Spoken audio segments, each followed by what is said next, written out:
जय Hind and hello guys, स्वागत है आपका आपके अपने YouTube चैनल ज्ञानदेव होस्ट में। एंड इस वीडियो के अंदर आपको बताने वाला हूं स्टाफ सिलेक्शन कमीशन यानी कि एसएससी सीजीएल ऑनलाइन फॉर्म 2026 के बारे में कि कैसे आपको फॉर्म फिलअप करना है।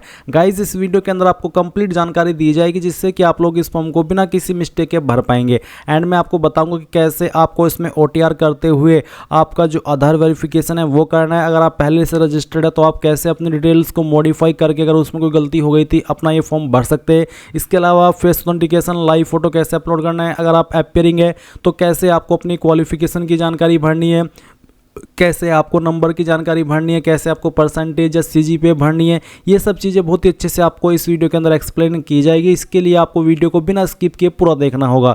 चलिए शुरू करते हैं। अगर आपने अभी तक वीडियो को लाइक शेयर नहीं किया हो तो कर दे और चैनल को सब्सक्राइब करके बेल आइकन ऑन कर ले। फिर जो लिंक मैंने आपको इस वीडियो को डिस्क्रिप्शन में दिया है या आप ओपन करेंगे तो जानने को मिलेगा कि 12,256 वैकेंसी निकाली गई है। फॉर्म आप लोग 22 जून 2026 तक भर सकते हैं। इसका जो टियर फर्स्ट का एग्ज़ाम है वो आपका अगस्त सितंबर 2026 में हो जाएगा। और कौन सी पोस्ट पर अप्लाई करने के लिए क्या क्वालिफिकेशन चाहिए वो आप देख सकते हैं। फिर यहाँ पर आपको पोस्ट वाइज उसके डिपार्टमेंट और उसके ऊपर एज लिमिट कितनी रखी है वो भी आप चेक कर सकते हैं।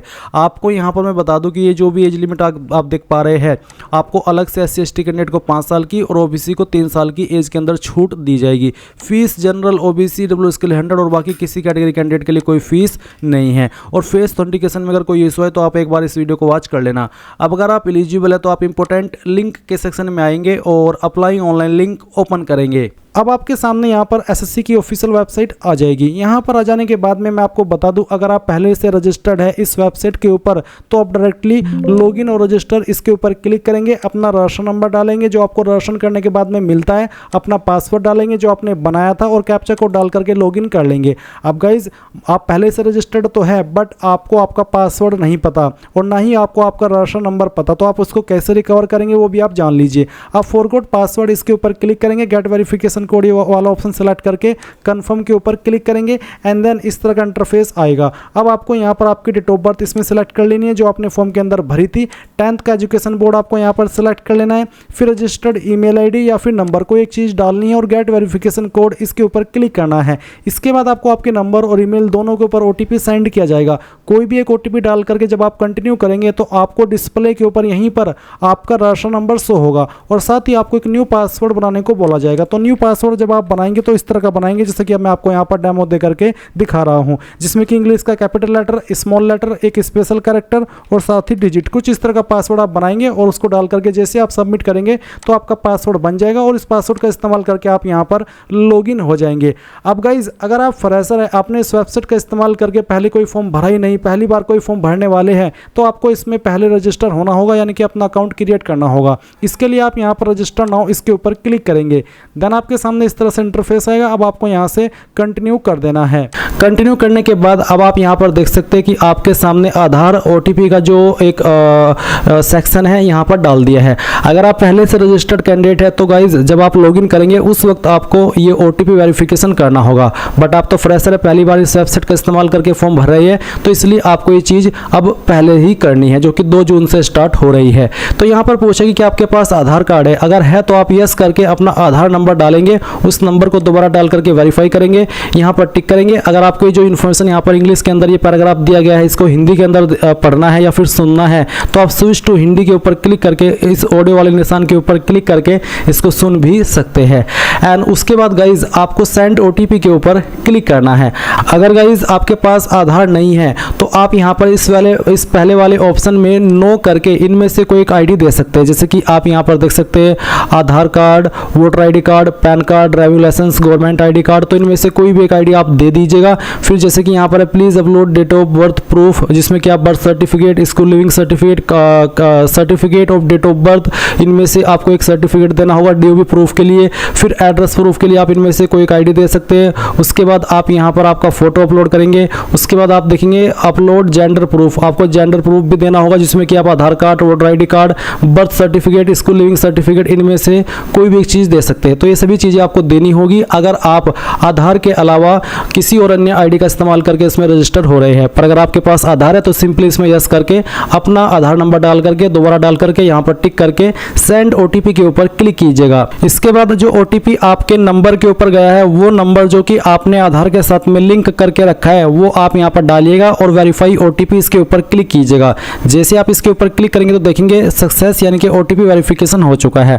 अब आपको यहाँ पर जो आपका नाम है वो 10th के सर्टिफिकेट के अकॉर्डिंग भरना है। पूरा नाम आप यहाँ पर डाल दीजिएगा। इस नाम को दोबारा डाल करके आपको वेरीफाई कर देना है। फिर आपसे पूछे 3 पॉइंट में कि क्या आपने कभी आपका नाम बदला है, अगर हाँ तो यस, नहीं तो आप नो करेंगे। फिर आपका जेंडर सेलेक्ट कर लेंगे, उसको दोबारा सेलेक्ट करके वेरीफाई करेंगे। एंड देन जो आपकी डेट ऑफ बर्थ है ये आपको यहाँ पर एंटर करनी है। डेट ऑफ बर्थ भी आपके 10th के सर्टिफिकेट के अकॉर्डिंग होनी चाहिए। इसके बाद में गाइज आप यहाँ पर वेरीफाई डेट ऑफ बर्थ में दोबारा से अपनी डेट ऑफ बर्थ सेलेक्ट करेंगे और उसको वेरीफाई कर देंगे। फिर आपका जो फादर नेम है वो भी आपको डालना है 10th के सर्टिफिकेट के अकॉर्डिंग ही और उसको दोबारा डाल करके वेरीफाई करना है। फिर आप मदर नेम डालेंगे 10th के सर्टिफिकेट के अकॉर्डिंग और दोबारा डाल करके वेरीफाई कर दीजिएगा। 8 पॉइंट है matriculation 10th class education board, आपने आपकी 10वीं किस बोर्ड से की है। यहाँ पर आपको काफ़ी सारे बोर्ड देखने को मिल रहे हैं, तो इनमें से जो भी आपका बोर्ड है वही बोर्ड आपको यहाँ पर सिलेक्ट कर लेना है। ये बोर्ड सिलेक्ट करने के बाद में आप यहाँ पर देखेंगे 9 पॉइंट रोल नंबर का, तो जो आपका रोल नंबर है वो भी आपको 10th के सर्टिफिकेट के अकॉर्डिंग यहाँ पर भरना है। और आपको बोला कि roll code is given in your matriculation certificate then enter roll code, यानी कि अगर आपके 10वीं के सर्टिफिकेट के ऊपर रोल कोड है तो आप यहाँ पर रोल कोड भी दे सकते हैं। तो बेसिकली अगर रोल नंबर है तो रोल नंबर डाल दीजिए, रोल कोड है तो रोल कोड डाल दीजिएगा और उसको दोबारा डाल करके वेरीफाई कीजिएगा। फिर आता है ईयर ऑफ पासिंग, किस साल के अंदर आपने आपकी 10वीं पास कर ली थी वो साल आप यहाँ पर सेलेक्ट कर लेंगे, उसको दोबारा सेलेक्ट करके आपको यहाँ पर वेरीफाई कर देना है। 11 पॉइंट है highest level of education qualification, वो आपकी क्वालिफिकेशन जो कि आपने कंप्लीट की हो। अगर आप अभी कोई क्वालिफिकेशन कर रहे हैं जैसे कि डिप्लोमा, ग्रेजुएशन, तो आप उसको सेलेक्ट ना करिएगा, आप वही क्वालिफिकेशन सेलेक्ट करिएगा जो कि आपकी कंप्लीटेड है। उसके बाद आप देखेंगे कैंडिडेट्स मोबाइल नंबर, आप आपका मोबाइल नंबर डालिए जो कि आप रजिस्टर करना चाहते हैं। और फिर जैसे कि मैं यहाँ पर आपको नंबर डाल करके दिखाता हूँ, तो चलिए हम यहाँ पर एक नंबर एंटर कर देते हैं। तो आप यहाँ पर जैसे ही नंबर डालेंगे आपको सेंड ओटीपी का ऑप्शन देखने को मिलेगा, आप इसके ऊपर क्लिक कीजिएगा और उसके बाद में गाइज आपके नंबर के ऊपर ओटीपी जाएगा, वो ओटीपी आप यहाँ पर डाल दीजिएगा। फिर आप आपकी ईमेल आईडी डालेंगे और जैसे ही आप ईमेल आईडी फिल करेंगे तो सेंड ओटीपी का ऑप्शन मिलेगा, आप जैसे उसके ऊपर क्लिक करेंगे तो आपकी ईमेल के ऊपर भी ओटीपी चला जाएगा। फिर आप वो ओटीपी भी यहाँ पर डाल देंगे। उसके बाद जो भी जानकारी आपने यहाँ पर भरी है उनसे भी को चेक करेंगे और सेव एंड नेक्स्ट के ऊपर क्लिक कर देंगे। एंड देन गाइज आप यहाँ पर देखेंगे success personal detail submitted successfully. अब आपको यहाँ से ओके करना है और ओके करने के बाद में आपको आपका रजिस्टर नंबर मिल चुका है। ये नंबर आपको नोट कर लेना है क्योंकि ये आपको फ्यूचर में बहुत काम आएगा एसएससी का कोई भी फॉर्म भरने के लिए। तो अब आपको यहाँ पर क्या करना है, आपको कंटिन्यू के ऊपर क्लिक करना है। अब गाइज यहाँ पर आपके सामने कुछ ऐसा इंटरफेस आएगा, तो आपको यहाँ पर आपका रजिस्टर नंबर डालना है जो कि अभी आपको मिला है और फिर आपको यहाँ पर आपका पासवर्ड ईमेल के माध्यम से सेंड कर दिया है, वो पासवर्ड आप यहाँ पर डालेंगे। एंड उसके बाद में जो कैप्चा कोड आपको दिखाई दे रहा है आपके डिस्प्ले के ऊपर वो आप यहाँ पर डालिएगा एंड देन साइन इन के ऊपर क्लिक कीजिएगा। इसके बाद में यहाँ पर आपको बोला है please set a new password, तो आपको यहाँ पर एक नया पासवर्ड बनाना है, बट पहले आप यहाँ पर आपका ओल्ड पासवर्ड डालें जो कि अभी आपको ईमेल के माध्यम से मिला। एंड देन फिर आप एक न्यू पासवर्ड बनाएंगे जिसमें कि आपको यहाँ पर एक इंग्लिश का कैपिटल लेटर कम से कम एक, स्मॉल लेटर कम से कम एक, ज्यादा कितने भी रख सकते हैं, एक नंबर और कोई एक स्पेशल कैरेक्टर। एग्जाम्पल मैं आपको यहाँ पर देकर के दिखाता हूँ, आप देख लीजिए। कुछ इस तरह का पासवर्ड आप बना लीजिएगा जिसमें कि इंग्लिश का कैपिटल लेटर भी है, स्मॉल लेटर भी है, स्पेशल कैरेक्टर भी है और डिजिट भी है। तो ये पासवर्ड बनाने के बाद में आप उसको दोबारा यहाँ पर डाल करके वेरीफाई कर दीजिए। फिर आपको यहाँ पर एक सिक्योरिटी क्वेश्चन सेलेक्ट कर लेना है एंड उसका आंसर आपको आपकी मर्जी के अकॉर्डिंग यहाँ पर दे देना है और फिर सेकंड सिक्योरिटी क्वेश्चन आपको सेलेक्ट करना है और फिर उसका जो आंसर है वो भी आपको यहाँ पर डाल देना है। एंड उसके बाद गाइज आप सेव एंड नेक्स्ट के ऊपर क्लिक करेंगे। अब आप यहाँ पर देख सकते हैं आपका पासवर्ड सक्सेसफुली क्रिएट हो चुका है। अब आप यहाँ से ओके कीजिए और ओके करने के बाद में आपको यहाँ पर आपके रजिस्टर नंबर एंड जो आपने पासवर्ड बनाया है उसका इस्तेमाल करके कैप्चा कोड डालना है और लॉगिन के ऊपर क्लिक करना है। इसके बाद आप यहाँ पर देखेंगे एडिशनल डिटेल, तो आपको यहाँ पर पहले आपकी कैटेगरी सेलेक्ट करनी है, SC ST OBC या फिर जनरल, तो जो भी है वो आप यहाँ पर सेलेक्ट कर लीजिए। फिर आपकी कैटेगरी दोबारा सेलेक्ट करके वेरीफाई कर ले एंड देन आप यहाँ पर नेशनलिटी के अंदर सिटीजन ऑफ इंडिया सेलेक्ट कर लेंगे। विजिबल आइडेंटिफिकेशन मार्क्स, आपकी बॉडी के ऊपर वो निशान जिससे आपकी बॉडी की पहचान होती है, तो उस मार्क के बारे में आप यहाँ पर लिख देंगे। अगर नहीं है कोई मार्क तो आप नो मार्क लिख दीजिएगा। दीजिएगा। अगर आप विकलांग हैं तो आप इस वाले 5 पॉइंट में यस करेंगे, नहीं तो आपको नो करना है। फिर 6 पॉइंट में आपका जो परमानेंट एड्रेस है वो आपको यहाँ पर इस बॉक्स में लिखना है और जो आपकी स्टेट है वो यहाँ से सिलेक्ट कर लेनी है, फिर डिस्ट्रिक्ट सिलेक्ट कर लेनी है और उसके बाद में जो आपका पिन कोड है वो भी आपको यहाँ पर डाल देना है। एंड देन अगर आपका प्रेजेंट और परमानेंट एड्रेस एक है, अलग अलग नहीं है, तो आप यहाँ पर यस कर देंगे और इसके बाद में आपको सेव एंड नेक्स्ट के ऊपर क्लिक करना है। अब ये जानकारी भी आपकी सेव हो जाएगी। अब आपको यहाँ पर ओके करना है और ओके करने के बाद में आपके सामने डिक्लेरेशन है तो आप यहाँ पर टिक कीजिए और इसके बाद में अगर आपने जो भी जानकारी भरी उनको चेक करना चाहते हैं तो आप यहाँ पर प्रीव्यू OTR इसके ऊपर क्लिक करके सभी जानकारी को चेक कर लें और जब आपको लगे कि सभी जानकारी सही है तो वो भी आप यहाँ से डिक्लेयर के ऊपर क्लिक करके इस OTR को सबमिट कर देंगे। नहीं तो आप यहाँ से प्रिंट लेना चाहे तो आप वो भी ले सकते हैं। एंड देन फिर आप डिक्लेयर के ऊपर क्लिक कर दीजिए। इसके ऊपर क्लिक करने के बाद देखेंगे डिक्लेरेशन सबमिटेड सक्सेसफुली। अब आप यहाँ से ओके कर दीजिए। अब गाइज यहाँ पर आप जैसे ही अपना OTR कर लेंगे, अपना राशन कर लेंगे तो आपके सामने यहाँ पर इस तरह का इंटरफेस आ जाएगा। मैं आपको बता दूं अगर आप पहले से रजिस्टर्ड है और आपने यहाँ पर लॉगिन किया और आपके सामने ये वाला इंटरफेस आया और गाइज आपको अपनी पुरानी इन्फॉर्मेशन में से कोई इन्फॉर्मेशन एडिट करनी है वो गलत हो गई थी तो आप उसको कैसे करेंगे वो भी आप यहाँ पर जान लीजिए। आपको यहीं पर एडिट राशन डिटेल्स का एक सेक्शन देखने को मिल रहा है। आप यहाँ पर इसके ऊपर क्लिक करना और इसके ऊपर क्लिक करने के बाद इस तरह का इंटरफेस आएगा। अब आप नीचे की तरफ आएंगे और यहाँ पर आप जो भी इन्फॉर्मेशन एडिट करना चाहे वो कर सकते हैं और नीचे आकर के आपको सेंड OTP करना होगा नंबर पर भी और ईमेल पर भी। जैसे ही आप यहाँ पर सेंड OTP कर देंगे आपको OTP सेंड किए जाएंगे। वो OTP आपको यहाँ पर डालने होंगे और उसके बाद में सेव एंड नेक्स्ट के ऊपर क्लिक करेंगे तो आपकी जो एडिट की अतिरिक्त इन्फॉर्मेशन है जिसमें कि आपका एड्रेस भी है और आपकी अन्य इन्फॉर्मेशन भी है वो सभी भी आप एडिट कर पाएंगे। और उसके बाद में आप जैसे ही अपनी प्रोफाइल को सबमिट कर देंगे तो वो सबमिट हो जाएगी और जो मॉडिफिकेशन आपने किया है वो आपका मॉडिफिकेशन स्वीकार कर लिया जाएगा। और इसके बाद फिर आपको यहाँ पर आना है जहाँ से आपने डायरेक्टली लॉगिन करके ये वाला इंटरफेस देखा था लाइव एग्जामिनेशन के सेक्शन से। आपको अप्लाई के ऊपर क्लिक करना है। फिर गाइज इस तरह से इंस्ट्रक्शंस आएंगे। आप यहाँ पर फिल फॉर्म इसके ऊपर क्लिक करेंगे। इसके बाद ये सब इन्फॉर्मेशन आएगी जो आपने यहाँ पर OTR करते समय भरी थी। सभी इन्फॉर्मेशन चेक करते हुए नेक्स्ट के ऊपर क्लिक करेंगे और यहाँ से ओके कर देंगे। अब आपको यहाँ पर 19 पॉइंट में आपकी हाईएस्ट एजुकेशनल क्वालिफिकेशन बतानी है। हाईएस्ट क्वालिफिकेशन वो जो क्वालिफिकेशन आपकी कंप्लीट है वो क्वालिफिकेशन आप यहाँ पर सिलेक्ट कर लीजिए। फिर 20 पॉइंट है details of qualifying educational qualification. Qualifying educational qualification वो होती है जिससे कि आप इस पोस्ट पर अप्लाई करने के लिए एलिजिबल होते हैं और हाईएस्ट क्वालिफिकेशन आपकी ग्रेजुएशन, पोस्ट ग्रेजुएशन या PhD वो कुछ भी हो सकती है। तो 20 पॉइंट में आपको वो क्वालिफिकेशन बतानी है जिससे कि आप अप्लाई करने के लिए एलिजिबल हो रहे हैं। तो इसमें अप्लाई करने के लिए एलिजिबल होते हैं ग्रेजुएशन से, तो मैं यहाँ पर ग्रेजुएशन सेलेक्ट कर लेता हूँ। फिर 20.1 है आपका एजुकेशनल क्वालिफिकेशन स्टेटस। अब जो आपने क्वालिफिकेशन सेलेक्ट की है ग्रेजुएशन ये आपकी पास है या फिर अभी आप कर रहे हैं। अगर आप अपेयरिंग है तो आप यहाँ पर 2026 ईयर सेलेक्ट करेंगे और अगर आप पास हैं तो आप पास सेलेक्ट कर लेंगे। इसके बाद आप यहाँ पर पासिंग ईयर जो भी आपका है वो सेलेक्ट कर लीजिएगा। फिर 20.3 में आपको आपकी स्टेट बतानी है कि कौन सी स्टेट से आपने इस क्वालिफिकेशन को किया है। उसके बाद में 20.4 में आपको बताना कि आपने कौन सी यूनिवर्सिटी, कौन सी इंस्टीट्यूट से आपकी इस क्वालिफिकेशन को किया है। अगर वो यहाँ पर इसमें लिस्ट में नहीं है तो आप अदर का ऑप्शन सेलेक्ट कर लीजिएगा। फिर 20.5 में आपको फाइनल ईयर का रोल नंबर डाल देना है और जो अपियरिंग है उनके सामने में भी ये वाला ऑप्शन ना आए। और आपको ये भी कहा है कि 20.6 में कि percentage candidate who do not have their percentage mentioned on their marksheet due to कोविड-19 और any other reason for the year 2020 and 2021 can enter NA। यानी कि जिन्होंने कोविड-19 के दौरान अपनी क्वालिफिकेशन की है और उनकी परसेंटेज नहीं है तो उनको यहाँ पर 20.6 इस वाले ऑप्शन में NA लिखना होगा। बट अगर आपके पास आपकी परसेंटेज है तो आप यहाँ पर डाल दीजिए।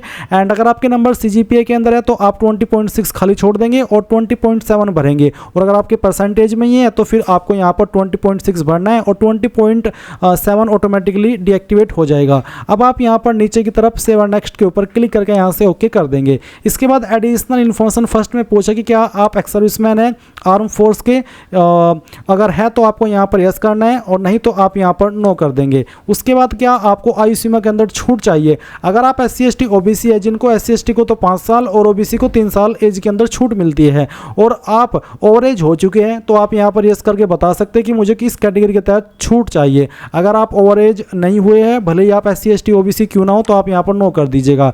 फिर 23 पॉइंट है, ये बेसिकली कहा कि क्या आपकी जो पर्सनल इन्फॉर्मेशन है क्या वो आप SSC को देना चाहते ताकि आपको फ्यूचर में जो अपडेट देते रहे किसी भी माध्यम से, चाहे ईमेल चाहे मैसेज। अगर हाँ तो यस, चाहिए आप नो करें चाहे यस करें, इस वाले ऑप्शन पर आपके फॉर्म के ऊपर कोई नेगेटिव प्रभाव नहीं पड़ेगा। इसके बाद आप सेव एंड नेक्स्ट के ऊपर क्लिक करेंगे और यहाँ से ओके कर देंगे।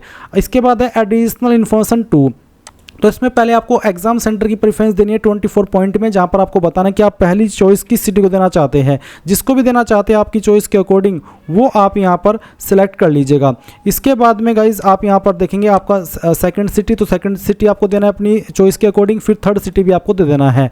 25 पॉइंट है कि आप किस मीडियम में अपना एग्जाम देना चाहते हैं, कंप्यूटर बेस्ड वाला। अगर हाँ इन हिंदी तो पहला, नहीं तो आप दूसरा। जो भी आपको लैंग्वेज के विकल्प देखने को मिलेंगे उसमें से आपको आपकी चॉइस के अकॉर्डिंग सेलेक्ट कर लेना है। फिर इसको दोबारा सेलेक्ट करके आपको यहाँ पर वेरीफाई करना है। 26.1 है कि are you a person with benchmark disability 40% और मोर, यानी कि क्या आप वो कैंडिडेट है जो कि विकलांग है और उनकी विकलांगता 40% या उससे ज़्यादा है। अगर आपके सामने ऑप्शन एक्टिव है तो आप इसका आंसर यस नो में कर देंगे। 26.3 जो कि सभी के लिए एक्टिव होगा, ये बेसिकली एक आप पूछा कि क्या आपको फिजिकल लिमिटेशन है लिखने में और आप खुद से एग्जाम नहीं लिख सकते, आपको उसके लिए स्क्राइब चाहिए। अगर हाँ तो आप यहाँ पर यस करेंगे, नहीं तो आपको नो कर देना है। फिर यहाँ पर 27.1 है कि are you also applying for the post of junior statistical officer, यानी कि जो जूनियर स्टैटिस्टिकल ऑफिसर की पोस्ट है क्या आप उस पर भी अप्लाई कर रहे हैं।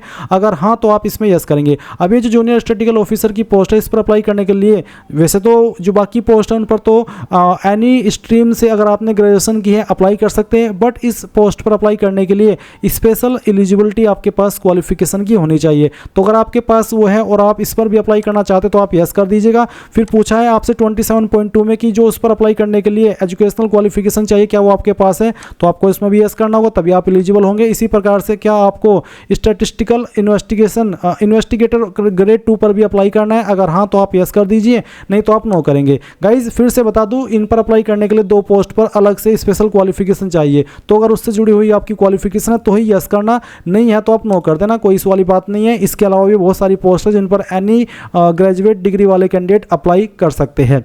इसके बाद 29.1 है कि name of language studied at past at matriculation level, यानी कि जो मैट्रिकुलेशन लेवल है उस पर आपने कौन कौन सी लैंग्वेज को पढ़ा है। तो मैं यहाँ पर हिंदी और इंग्लिश सेलेक्ट कर लेता हूँ क्योंकि मैंने इन 2 लैंग्वेज को 10वीं में पढ़ा है। उसके बाद में मीडियम ऑफ मैट्रिकुलेशन एग्जामिनेशन, जो आपका 10वीं का मीडियम था वो हिंदी था, इंग्लिश था, क्या था वो आपको सेलेक्ट कर लेना है। उसके बाद 30.1 है कि क्या आप जो आपकी असिस्टेंट ऑडिट ऑफिसर की पोस्ट है सेंट्रल कार्डर की, इस पर भी अप्लाई करना चाहते हैं। अगर हाँ तो यस, और फिर आपको बताना कि हाँ मेरे पास इससे जुड़ी हुई क्वालिफिकेशन भी है। फिर इसी प्रकार से अगली में पूछा कि क्या आप असिस्टेंट ऑडिट ऑफिसर पर भी अप्लाई करना चाहते हैं जो स्टेट कार्डर की है। अगर हाँ तो यस, और क्या आपके पास फिर उससे जुड़ी हुई क्वालिफिकेशन है तो आप यहाँ पर यस कर देंगे। फिर अगली पोस्ट है कि क्या आप असिस्टेंट अकाउंट्स ऑफिसर स्टेट कार्डर की पोस्ट पर भी अप्लाई करना चाहते हैं और फिर क्या आपके पास उससे जुड़ी हुई क्वालिफिकेशन भी है, तो आप यहाँ पर इस तरह से यस नो कर देना। फिर से कह रहा हूँ कि आपको एक बार नोटिफिकेशन चेक करके देख लेना कि उस पोस्ट पर जो अप्लाई करने के लिए क्वालिफिकेशन चाहिए वो आपके पास है भी या नहीं तो फिर आप कहेंगे कि सर आप तो गलत बता रहे हो, आपने ये बता दिया, आपने वो बता दिया। इसलिए मैं कह रहा हूँ कि खुद से भी एक बार नोटिफिकेशन देख लेना है, उसमें आपको अच्छे से बताया। मैं चलिए एक बार दिखाई देता हूँ आपको। आप यहाँ पर देख पा रहे हैं इसमें आपको काफ़ी सारी पोस्ट देखने को मिल रही है। कुछ पोस्ट पर आप देख सकते हैं बैचलर डिग्री एनी स्ट्रीम, इसका मतलब हो जाता है कि किसी भी डिसिप्लिन में किसी भी स्ट्रीम में अगर आपने ग्रेजुएशन किया तो आप इन पर अप्लाई कर सकते हैं। फिर यहाँ पर कुछ पोस्ट आपको देखने को मिल रही है जैसे कि जूनियर स्टैटिस्टिकल ऑफिसर, तो इस पर अप्लाई करने के लिए आपसे एक स्पेशल एलिजिबिलिटी मांगी है। तो इसी प्रकार से जो पोस्ट यहाँ पर आपने देखी इन पर भी एक स्पेशल एलिजिबिलिटी मांगी है, तो आपको उनको देख करके यहाँ पर यस नो में आंसर करना है। इसके बाद आप सेव नेक्स्ट के ऊपर क्लिक करेंगे और ओके कर देंगे। अब आपके सामने यहाँ पर photo signature and face authentication का ऑप्शन आएगा जैसे कि आप यहाँ पर देख सकते हैं। तो आपको जो फेस ऑथेंटिकेशन करना है ये सिर्फ और सिर्फ आपका मोबाइल से होगा MySSC ऐप का इस्तेमाल करते हुए। तो आपको ये कैसे करना है वो मैं आपको यहाँ पर बताता हूँ।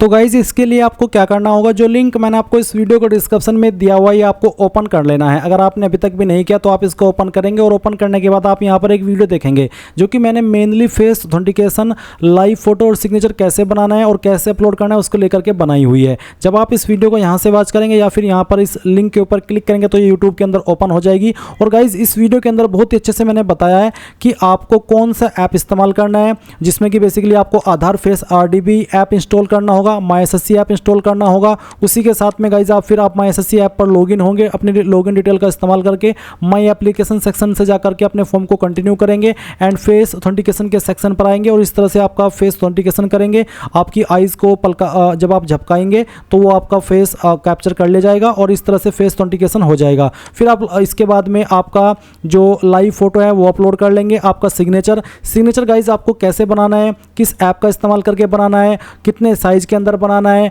और अगर साइज ज़्यादा हो जाता है तो कम कैसे करना है, कम हो जाता है तो ज़्यादा कैसे करना है, इसके संबंध में अच्छे से इस वीडियो के अंदर आपको बहुत ही जानकारी दी गई है। तो गाइज एक बार इस वीडियो को आप वॉच कर लेना, आपको 100% यहाँ पर आपका जो फोटो सिग्नेचर है वो अपलोड होगा और सभी चीज़ें अच्छे से एक्सप्लेन की गई है। तो जब आपका यहाँ पर फोटो सिग्नेचर हो जाए, आप यहाँ पर इसी वाले पोर्टल पर आ जाएंगे जहाँ से आप फॉर्म भर रहे हैं, अगर आप फॉर्म कंप्यूटर से भर रहे हैं। तो गाइज जैसे ही आप यहाँ पर आपका फेस ऑथेंटिकेशन कर लेंगे तो आपको देखने को मिलेगा फेस ऑथेंटिकेशन स्टेटस कंप्लीटेड। साथ ही यहाँ पर आपका जो लाइव फोटो आपने कैप्चर किया है वो आपको देखने को मिल जाएगा, और साथ ही आपका जो सिग्नेचर है वो भी इस तरह से आ जाएगा।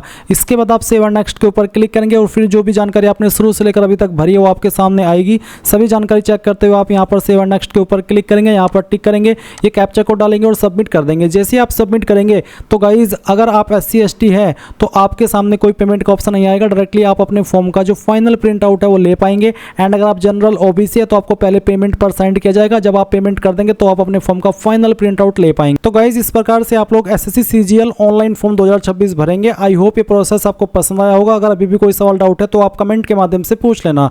Thanks for watching. जय हिंद।